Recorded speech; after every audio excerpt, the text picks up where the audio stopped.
Well, where should I start? Let's set the background first. I grew up in a very rural area. My parents have a pretty big piece of land with a nice 2-story farmhouse in the middle of it. To the south of the house is a peach orchard. The west is where the driveway is. It goes through an alley of cottonwood and pecan trees, but the land is pretty open and was used for cattle farming. The east and north is dense woodland and shrubs, which reaches all the way to our neighbors, about 2 miles. Back then, I was working at a carpenter's shop in town. I had just got my driver's license, and so I was able to get there on my own. It was an hour-and-a-half drive, though. We started fairly late in the day, about 10 a.m. The owner of the company was sort of a night owl and loved to sleep in. But because of that, we had to stay until 9 p.m.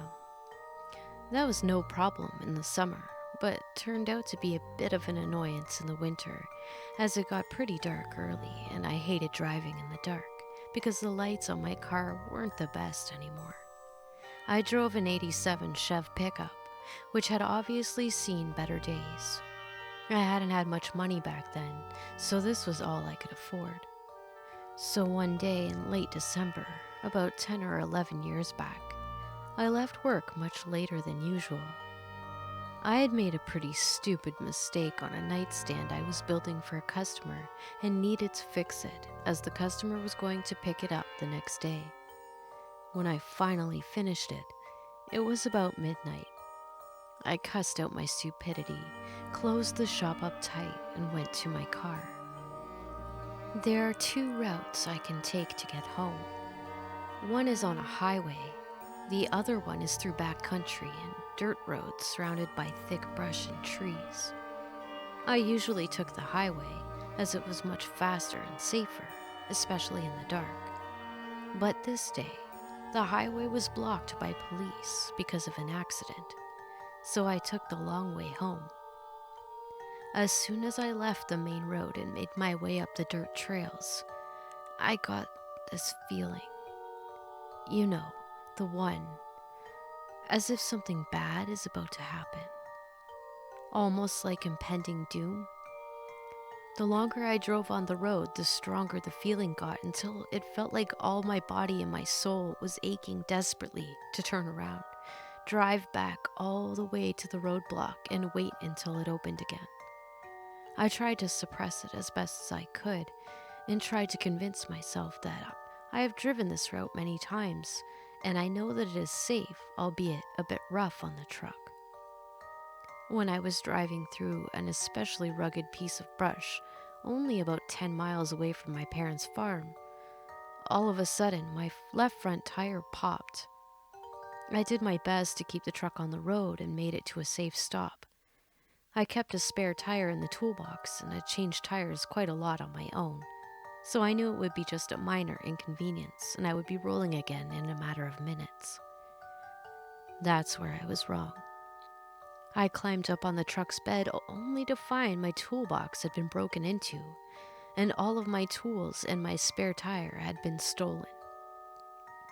So there I was, still miles away from the nearest settlement, in bear and wolf country, in the middle of the night, with no cell phone and no way to repair my truck. I always kept a sort of survival kit in my toolbox with a blanket, a small axe, a fire starter kit, and some MREs, but it got stolen too.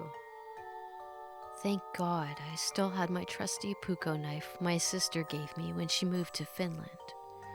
So I made the second, but bigger mistake on this day. I decided to walk home.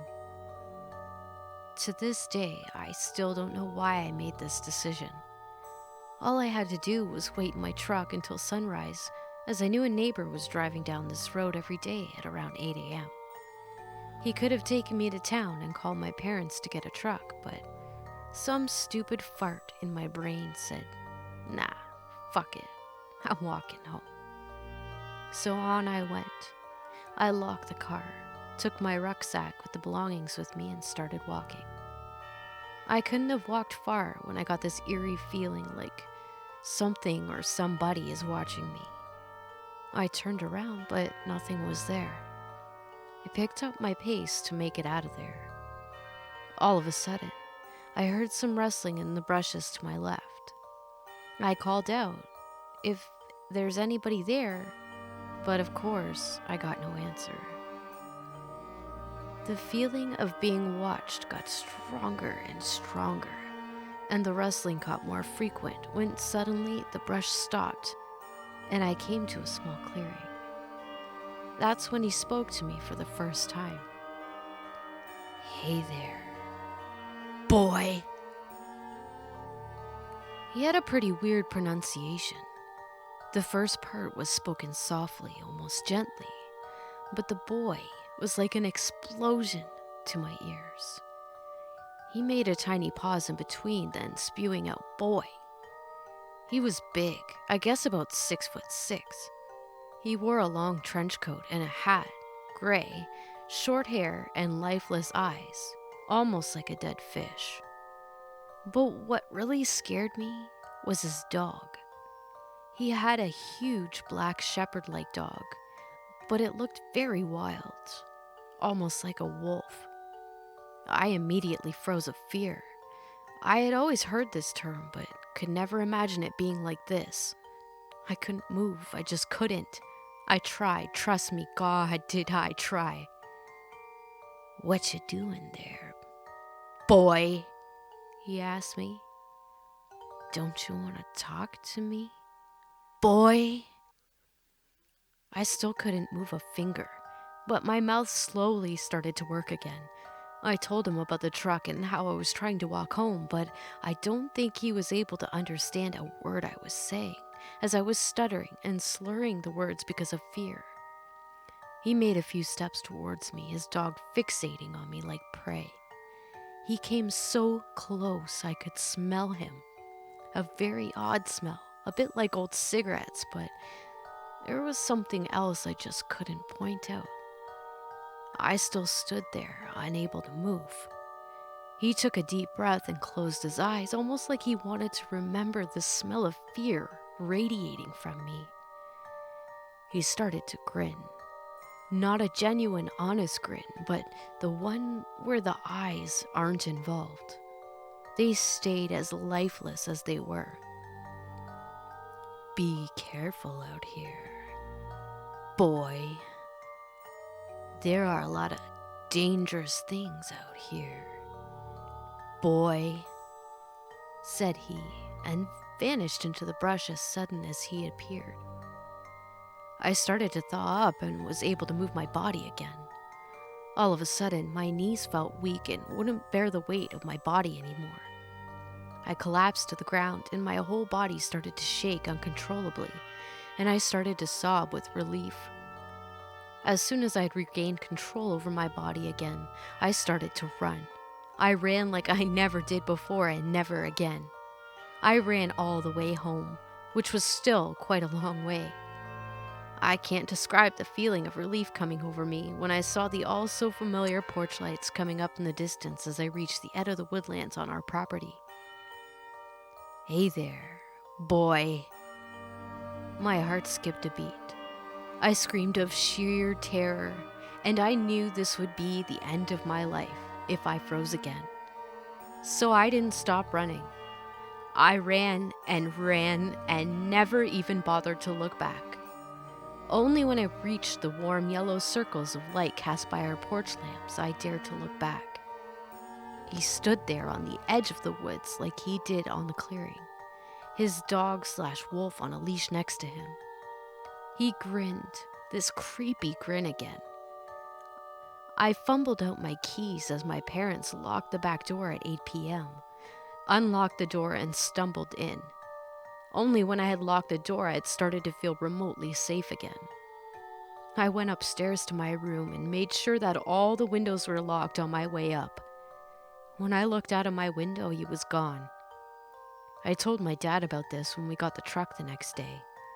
He said this was likely Samuel, an old hermit who had a small cottage down there in the woods and had been living there for at least the last 30 years, but he never seen him with his own eyes.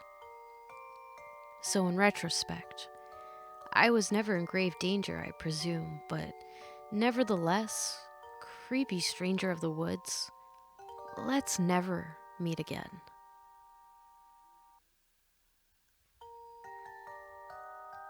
So this little nugget of a memory still creeps me out to this day.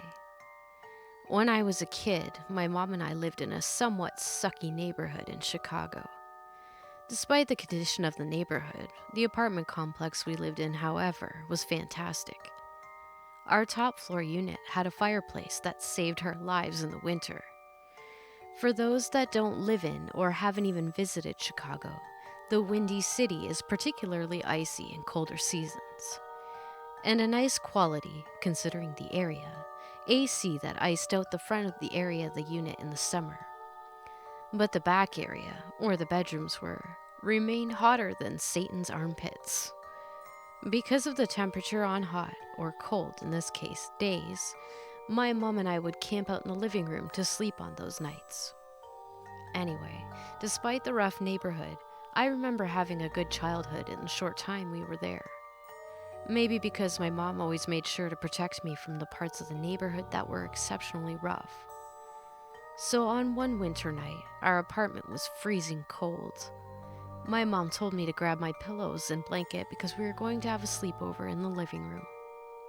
She popped some popcorn, made some hot chocolate, one with no marshmallows for me and one loaded with them for her. We ate and drank and watched Christmas movies before I passed out, clearly white girl wasted on hot chocolate. At some point in the middle of the night, I woke up to go to the bathroom and saw movement in the kitchen. I don't know if it was because I was stupid tired or oblivious to what the fuck was going on, but I called out, "Mommy?" even though I knew she was asleep on the couch next to me. The person who I soon realized was a guy because of his huge stature and lack of hair under the mask he wore, walked over and crouched down eye level in front of me and whispered, "Shh." I simply shrugged, went to the bathroom and came back to the living room to go to sleep. And that was that. The guy was no longer there and the door was left slightly ajar. I chalked it up to one of those lucid dreams and filed it away in my repressed memories. I do, however, remember moving the next day into my grandparents' place for about a month until we found something, but I was so young my mom never told me why. Not until I was grown, at least. The topic of the apartment randomly came up in conversation, and I offhandedly told her about the dream I remember I had. This is the terrifying conversation that ensued. Me. Did I ever tell you about that weird dream I had? Mom. No, I don't think so. What dream? After I told her, she went pale as a ghost. Now, my mother is a dark-skinned black woman, so seeing her go pale scared the hell out of me. Mom. That wasn't a dream, Twinklebrush. That really happened. Now was my turn to go pale. I felt my stomach fall to my ass and stared at her like, "Speak! Go on, why are you silent, sis? Speak!" Mom, I woke up in the middle of the night and this man was standing above me, staring. I remember immediately demanding, "Where is my child? Where is my child?" I tried to get up, but he growled, yes, growled, then whispered angrily, "Don't move." At this, I started tearing up. I saw the fear in her eyes, the utter terror of thinking something had happened to her only child. I hated seeing my mom so upset. It's been just us practically all my life, so to imagine her having to move herself and a young girl out of a neighborhood from sheer terror is hard to say the least. Mom, the man just continued to stare at me. He rushed out of the apartment when he heard you flush the toilet and left everything he was going to steal. The next morning, I packed up our stuff and we went to live with Nona and Papa. Child, I left all the furniture, plates, silverware, TV, etc. Just got our clothes and got the hell out of Dodge. But before we vacated the lease, it kind of effed up my credit, but I couldn't imagine sleeping in a place like that another night. We just sat there in silence, freaking out because my dream, which happened to actually not be a dream, was all too real. I'd say it was simply a drug addict trying to make off with some stuff, but why wake up to a child and tell her to be quiet instead of just leaving with what you already packed? Why stare at a woman, make her lie still in a place, then leave when the kid comes out of the bathroom? Just why?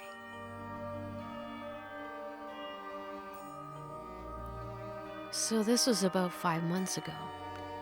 I don't remember it with complete clarity, and I'm not the best at storytelling events from my life, but bear with me, I'll do my best. This was about 2 a.m. in downtown Denver. A friend of ours hosts a D&D session every Sunday.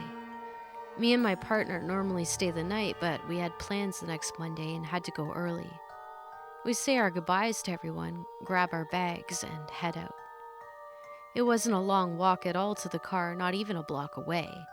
Me and my significant other started walking and chatting about the session. Then we both got silent at the same time. Someone was behind us. I don't know how, but we both knew he was going to be bad news. He continued to follow us to the parking garage, and right before we entered, he spoke up with a, "Are you ladies 18 or older?" Now I'm a bigger girl, 5'10", and more than knew how to hold my own against creeps. This guy struck me as different. He was a good foot taller than me, blonde, blue-eyed male with one hell of a disgusting smile. Me being the dumb, polite person I am, I said something like, yes? Why? And he proceeded to start saying things like, "Do you pay your taxes?" With a quick response of, "Sorry, we aren't really at that stage of our lives yet."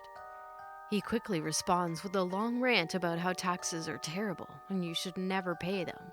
They're using our taxes to kill people all the time. The government is killing people. Everyone's killing people, and they get away with it so easily. At this point, he begins to move closer and closer to us. My partner's backing up into the garage, and my dumb ass is too scared to move, just trying to keep him focused on myself rather than her. He gets her within a few inches of my face, and I try to casually step back to keep my movements looking natural, straighten my back out, compensating for the fact that this person is larger than me. His breath was horrible. You could smell the alcohol with every single word that came out of his mouth, and the blue wristband was still on. Don't know if that's a bar thing. All I know is he had one. He continued on with his rant.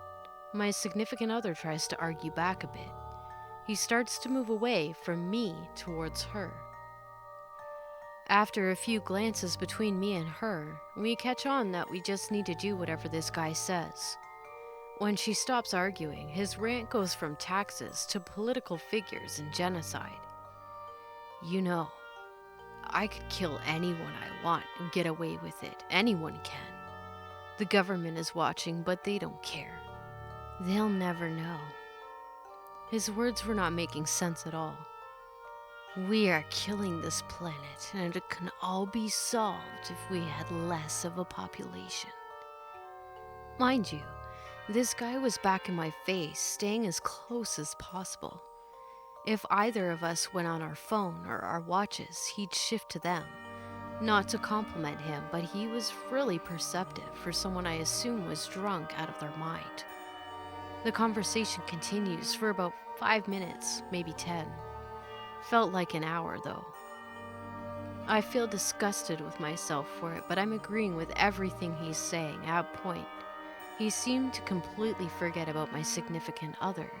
I introduce myself using my character name and shake his hand, which allowed me to see a bunch of track marks on his arm. I'm freaking out on the inside, thinking I'm gonna get stabbed today. I've never even been in a fight. How the hell do I handle this? All the while smiling and agreeing. Then his behavior shifted. Still staying way too close to me, he starts scratching himself all over, reaching into his left pocket over and over every time he says kill or references it. Honestly, at this point, I was more pissed than scared and started trying to work around him, as stepping back was just leading me to a wall. It wasn't working, no matter how I tried to walk or where I tried to go. He was always right there in my face, talking about killing anyone he wanted, that it would solve the world's problem if people just went out and killed hundreds of others. I got fed up with it and stepped to my right, then quickly to his left and backed up straight out of the garage. He followed, so did my partner behind him. We were finally out in the open again. I sent so many desperate looks to people walking by as he kept getting more and more pushy and ever closer to me, so much as he was almost chest to chest with me. I don't know what came over me, but I grabbed my significant other's arm. Missed it by a long shot, and she said, "What?" I mustered the best smile I possibly could and said, "I just wanted to hold your hand." As a gay person with a few homophobic and crazy people encounters, this was my worst idea ever. She handed me her hand though, and I pulled her by me, and this man that seemed like a huge threat backed up so quickly, saying, "Oh, you two are together? Yeah, no, I'm cool with that. Have a great night." This boy, who had been doing whatever he was doing, turned tail because we were gay. The one time my sexuality has ever probably saved me rather than put me in danger. We waited until he was far up the street, then went straight to the car. The second we got in, we locked the doors and drove off. I was shaking the whole car ride home. We actually passed him later down the road. Me and him made direct eye contact, as per usual here, to the guy who stopped us on the street that night. Let's not meet. This happened a few months ago in the beginning of summer. I've held off sharing it for so long because I didn't want to be judged for my actions. LOL. I joined a stupid online dating app. I was divorced last winter. Just kind of living it up, you know? I somehow matched with this man who lived in New York, 8-hour drive from me. After texting for a few weeks, he sprung it on me that he was going to drive to see me. Since I'm staying with family since my divorce, I decided we'd get a hotel. He told me to find one and he'd pay for it. I already felt super bad that he was driving so far, so I was trying to find deals in the cheapest place that wasn't sketchy as fuck. I live about 45 minutes outside of the city in the state that I live in, and I'm not super familiar with some areas, so the hotel I booked ended up being no bueno. But I didn't know this until I got there. It was dark by the time I arrived after getting lost 4 times. There was a very shady motel across the street with 2 men smoking cigarettes on the porch. Lots of trucks and truckers traveling through. I was just walking into the hotel like, shit, I fucked up. But I just went with it anyway because I didn't really have any choice, and New York, what we referred to him as, was about an hour away, so he'd be there soon.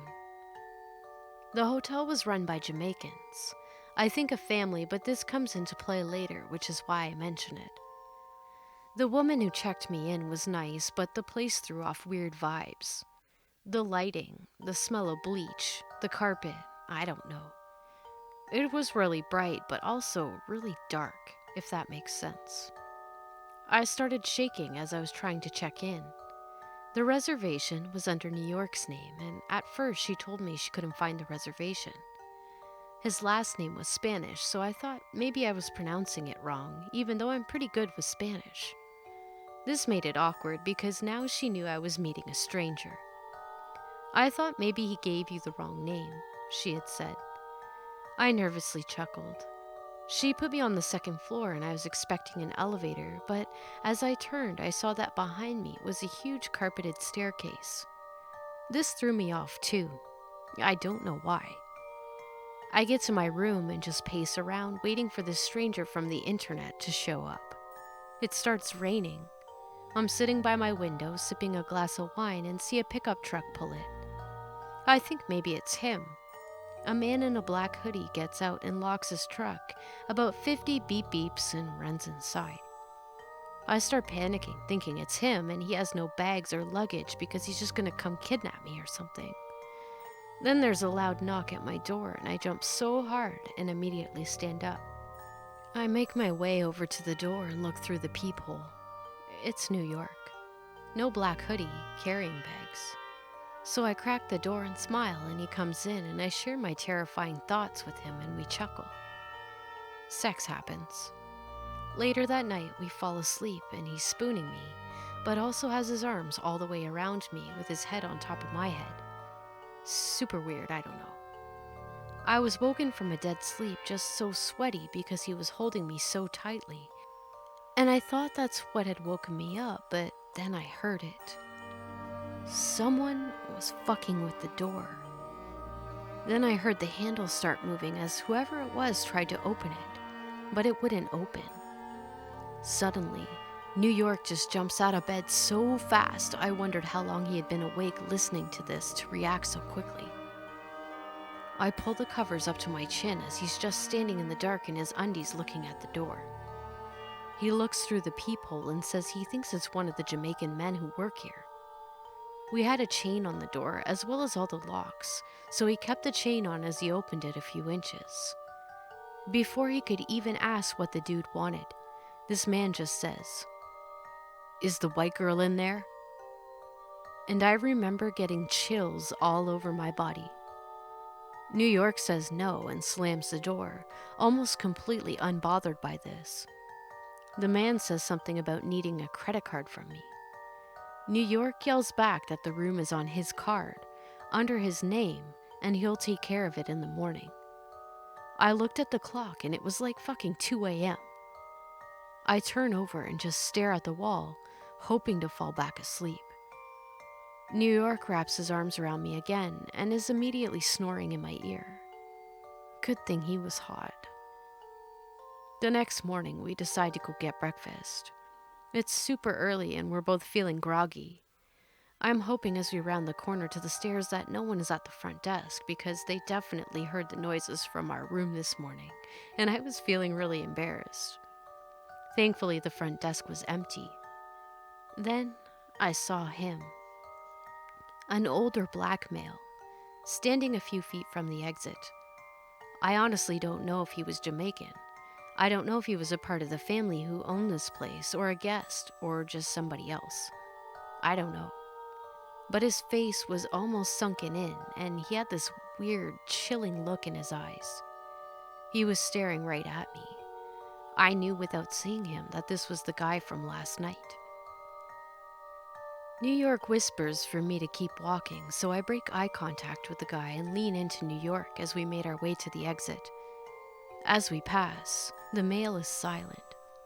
Then as I'm pushing open the doors to the exit of the building, he starts saying, "There's the white girl. I found the white girl. She makes a lot of noise." And New York snorted. I was terrified. I left for work after breakfast. I was gone a few hours and returned to the hotel to find the room empty. I texted New York and asked where he was, and he texted back saying he was in the laundry room and that he'd be right up. I sat down on the bed waiting for him. I heard some footsteps outside the door, the floor creaking like someone was standing at the door shifting their weight or something. I figured maybe New York forgot his room key, so I got up to look through the damn peephole, but it was not him.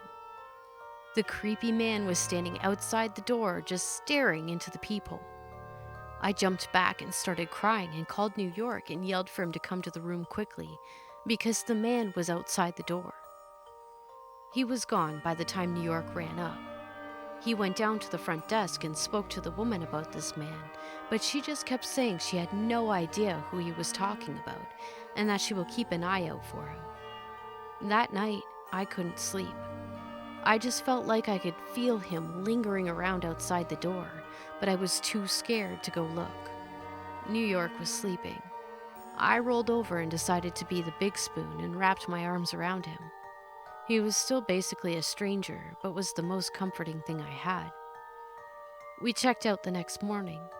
I grabbed his hand as we made our way down the stairs because guess who was standing there? Yep. The woman from the front desk was gone, though, replaced by a younger male. The creepy man was smiling as we neared the bottom of the stairs. Just this awful, bone-chilling grin. "Lucky man with that white girl," was the last comment we heard from this creep. New York spun around and told him to fuck off and then walked me to my car. He waited while I drove off to make sure that nobody followed me. I don't know. Maybe there's more we could have done, but again, he never did anything. It was just a very unnerving experience. About a month later, I was telling my dad about it, and he laughed and I had picked the worst part of the city, and that he thought he had heard about this place being shut down multiple times for either drugs or sex trafficking, I can't remember, and then it would go under new ownership. Note: New York and I are still in contact, as friends. The distance was too big of an obstacle, and I'm not sure there was much there other than physical attraction. But he's a great person and will check in on me every now and again to make sure I'm good. I don't meet strangers off the internet anymore. I'm in a happy relationship.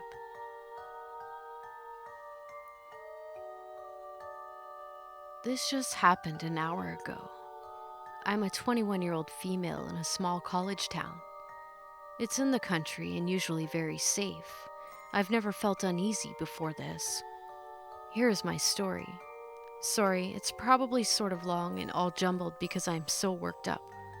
I promise this is 100% true and just happened.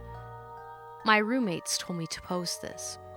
I'm still shaking, but thought you guys would like this story and learn from me. Never walk alone. I don't care how safe you think you'll be. So my friend, who lives a street over from me, asked me to check in on her cat every day while she's gone for the weekend. At around 7, I walked over to her apartment. It was still light out, and this walk is extremely easy on public streets or student housing. It doesn't take more than 5 minutes. I didn't plan to stay long, just check the food and water and give some loving and come right back. But I got carried away, because I love this cat, lol, and didn't leave until 8:15ish. By this time it was dark and her street is very poorly lit. I never noticed before. So I'm walking down the street. I hear whistling behind me. Not a whistle tune, but just whistles like they were whistling a dog. I ignore it because I honestly thought it was just a group of students going out to party. I hear a loud, "Hey!" followed by more whistles. And I look back and there's this guy walking on the same side as me, but very far back, like 100 yards away from me. I check my pocket because I think maybe I dropped something, my keys or phone, and he's giving them back. I check my pocket. Nope, I have all my things. I frequent this sub a lot and love crime shows, so red flags started to go off, but I honestly thought I was just being dramatic. So I continue walking. I'm halfway down the hill and I look back and he's much closer. Speed walking down the hill in my direction.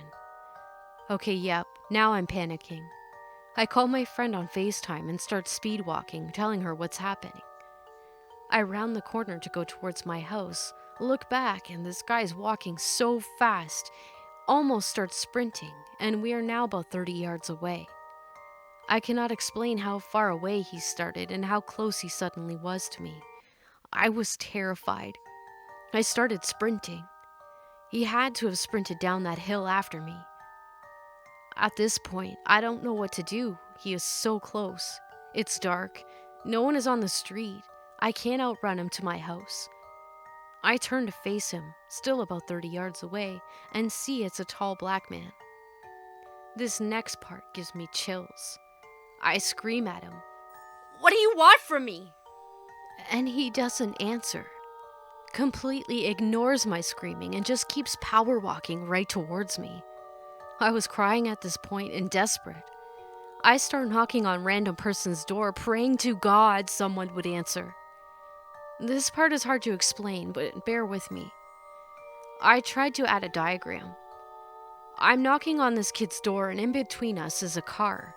Sort of looks like this. A apartment I'm knocking on. M, me. C, cars. And G, guy following me.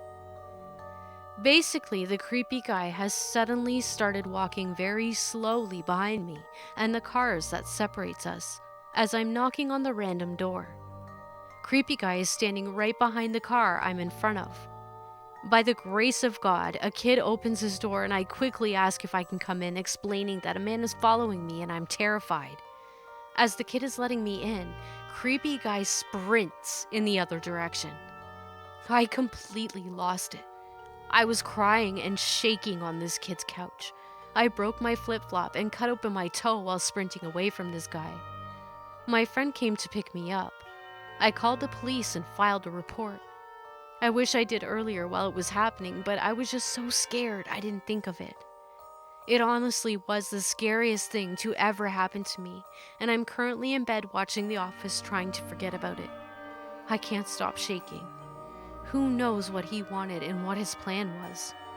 I thank God someone opened the door for me because I have a strong gut feeling I would have never made it home.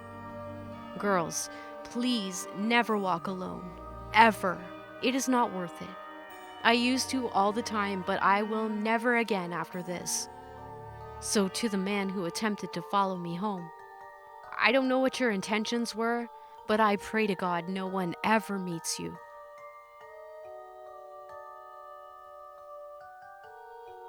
This story happened quite some time ago when I was a kid. My parents had been wed for less than 10 years and they were living in an apartment with my sister and I, who were very young children. Our babysitter, who happened to be our mother's best friend at the time, was living in the same building, though a few floors below. Every morning, Mom and Dad would wake up at 6, have breakfast, and prepare for work. They had a car each, so my dad usually left first. Then my mother would take us to the babysitters before going. She would be the one to take us to school and pick us up afterwards. At least, that's how it was supposed to be. At some point, my mom was on sick leave for a time, thus we could stay home with her and didn't need the babysitter to look after us. I can't remember how long it lasted, but when it ended, we returned to our habits. Wake up at 6 a.m., preparation, dad leaves, kids go to the babysitters, mom leaves. Things weren't quite usual though. They became a bit weird. From the moment my mother returned to work, someone started to harass us. Every day at 5 a.m., someone would ring our door, yet there was never anyone there when we'd open it. Every single day except for weekends. This was really annoying, especially for a family of 4 with 2 young children less than 7 years old, but we didn't really think it was bad. It was just some prankster to us. We thought it would end quickly. It did not. Then, one morning, as my mother leaves for her work, she finds her tires completely flat. Calls her boss to say she'll be late, then she finds a neighbor who happens to be on the parking lot and requires his assistance.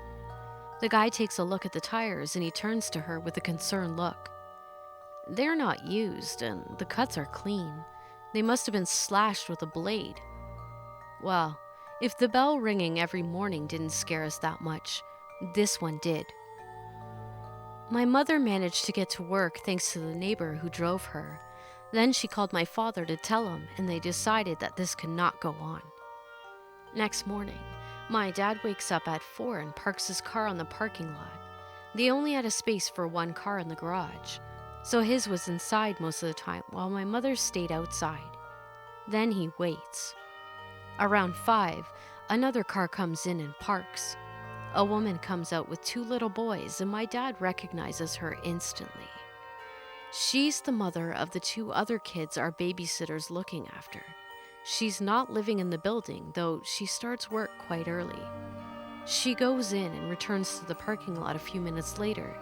She cannot see my dad because it's dark and he's hiding in his car. At this moment, while she should return to hers and drive away, the woman does something strange. She walks up to the other side of the parking lot, far away from where her car is, and starts to bend over my mother's, checking it out. After a minute, she goes back to her vehicle and my dad runs to her, pointing his finger at her and yelling, "I know what you did!" She turns pale and leaves as fast as possible. My parents went to the police with the elements they had. Then we didn't hear much of the case for the next few days. We told the babysitter, and she admitted they had a fight while my mother was on sick leave because the woman wanted her to come and keep an eye on her boys at her place. She was apparently tired of driving them to the babysitters every morning. It wasn't possible, though, because my mother's sick leave was about to end, and her best friend had to look after us, too. That was why she couldn't go to the other people's home. So this woman was so angry, she decided to make a detour by our floor and ring at our door at 5 a.m. every day. Then she apparently came with a knife to slash my mother's tires. How did she know it was her car, though? I have no idea. All of this because the babysitter couldn't come to her house instead. Several days after we went to the police, my dad met her husband while they were both going to pick up the kids. He told him the whole story.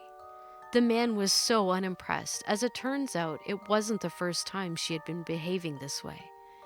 He just said he talked to her. Then a police officer came by to tell my father he was wrong to approach the guy, that they had lost the element of surprise, and we never heard of the case again. She obviously stopped harassing us, thankfully, and we moved out, then found another babysitter. So, crazy woman who carries a knife to exert vengeance on a family with young children who didn't even know they were troubling your daily life. Let's not meet.